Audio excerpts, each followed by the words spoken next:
अच्छा जी, हमारे पास जो सिलेक्टर है वो है OP-RS जो है, इसका सिलेक्टर है ये। आप देख सकते हैं इसमें दो सिलेक्शन दी हुई होती है, एक साइड पे इन होता है, एक साइड पे आउट होता है।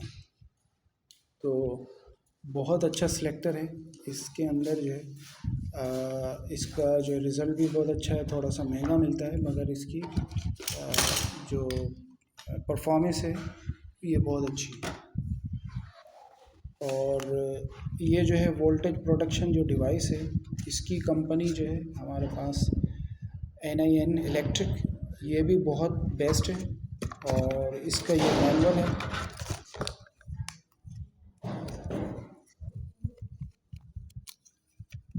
इसके अंदर इसकी तमाम सेटिंग्स जो है वो मौजूद होती है। आप इसको अच्छी तरीके से देख सकते हैं, पढ़ सकते हैं और इसकी सेटिंग वगैरह कर सकते हैं। ये भी हम करेंगे।